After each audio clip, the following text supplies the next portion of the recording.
Scorpio, hi! Welcome to Mystic Queen PH. At ito ay isang timeless reading for you. So anytime na mapanood nyo to, as long as makaka-resonate kayo, this reading is for you. If you are interested in private readings, meron tayong link sa description at sa pinned comment. Paki-check nyo na lang information kung paano mag-book for a private reading. And please subscribe to our channel to show your support. Like, share this video at comment na rin kayo kung kayo ay naka-resonate. Okay, let's see what you need to know right now, Scorpio. Anong kailangan malaman ng mga Scorpio? Anong kailangan malaman ng mga Scorpio? Five of Pentacles. Some struggles with your finances. Yung iba naman sa inyo, pwede nagkakaroon ng challenges sa trabaho. Pwedeng merong nang bubuli sa inyo or parang hindi kayo nabibigyan ng attention sa work. Some of you naman, this can mean may nang-ghost or may nang-ghost sa inyo. Or meron kayong ginost. You have the Ace of Cups. New happiness. Uy, oh my God, okay. You have the Seven of Swords. Alam nyo, meron sumasabotahe sa inyo, Scorpio. Yes. May sumasabotahe sa inyo. Parang ayaw kayong maging masaya. This person can be someone na parang pag ang pakita niya sa'yo, mabait siya, concerned siya, pero deep within this person, ayaw niya maging masaya ka. So, be careful, no? Pakiramdaman niyo kung sino tong taong to. Kasi, hanggat malapit siya sa inyo, merong sasabotahe sa mga gagawin niyo. The Ace of Wands, some of you merong may magpapasaya sa inyo ngayon. Kaya lang yung intention niya kasi, yun yung medyo alanganin. Oo, kaya pay attention. Lalo na kung ito ay romantic relationship na ang pakita niya sa'yo, mabait siya, sweet, pero meron pala siyang di magandang reputation. Mag-ingat. You have the Ten of Cups. You have the Six of Cups, the Moon, and Temperance. Okay, I see energy ng Cancerian, tapos Sagittarius. This can be a person from the past. Pwedeng humihingi ng tawad. So, maging maingat sa person from the past na humihingi ng tawad, gustong bumalik, gustong bigyan mo ng pagkakataon. Of course, ikaw yan, sarili mo yan. Ikaw ang mas nakakakilala sa person na to. So, nasa sayo kung bibigyan mo siya ng chance. Yung iba kasi, parang walang choice dahil may anak kayo, diba? So, bibigyan mo ng chance.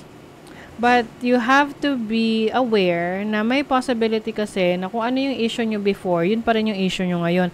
Kung hindi nyo to naayos. Okay? Some of you, maaring meron kayong, uuwi kayo sa probinsya. Babalikan nyo yung inyong hometown. Meron kayong dadalawin na family member. This can be your mother, no? Oo. So, maaring kailangan ng attention ng mother. So, this is a very specific reading, okay? So, kung ganun yung sitwasyon mo ngayon, your mother really needs your help. You have to be there. Kailangan nandyan ka para sa mother mo. Regardless kung anong issue nyo, okay ka, regardless kung okay kayo o hindi, kailangan ka ng mother mo. Okay, that is the message na biglang pumasok. So, some of you naman, may nanunuyo dito. Okay? Pwedeng magkaroon ng dramatic situation sa inyong relationship, sa pag-uusap ninyo. Like, sige na, tanggapin mo na ako, babalik na ako, ganon. But yeah, it's up to you. But yung iba sa inyo, hindi nyo natatanggapin Kasi you're done with it. Tapos ka na dun sa part na yon and you want to move on and you want to move forward. Congratulations kung ganun yung napili nyo. Oo. Ewan ko kasi case-to-case basis. Merong mga exes na pwedeng balikan, okay naman, but Kung yung naging history nyo kasi hindi maayos, ay, umiwas ka na. Kasi it's either itong person na to gagawin niya yung ginawa niya sa'yo before or gagantihan ka niya. Kung ano mang naging pagkakamali or pagkukulang mo sa kanya. So, I also see you focusing on your family, no? Kung wala ka namang issue sa relationship, okay kayo ng partner mo, focusing on your family and kids. Maaring meron kayong mga activities together with your kids. Pwedeng may travel opportunity sa inyo, like pupunta kayo sa pwedeng ibang bansa, pero some of you local travel to, or may i-fulfill kayo na wish ng anak nyo na gusto nyang puntahan or ma-experience, so may ibibigay nyo naman yan sa kanya. Lovers, yung iba talaga, love life. Love life ang concern. Ayan, ang ganda, Lovers is about connection, soul connection. So, some of you are, pwede kasing karmic yung connection na to, ng iba sa inyo. Kaya, kahit na, pabalik-balik, paulit-ulit, tinatanggap nyo or hinahayaan yung mangyari until matuto kayo. Kasi may learning dito So, you have to learn something about this relationship. Meron ding abundance. Wow, congratulations. Abundance is about your finances, magiging maayos yung finances mo. Also, ito yung resources na meron ka. So, kung ano yung needs mo, maibibigay mo para sa sarili mo, para sa mga mahal mo sa buhay.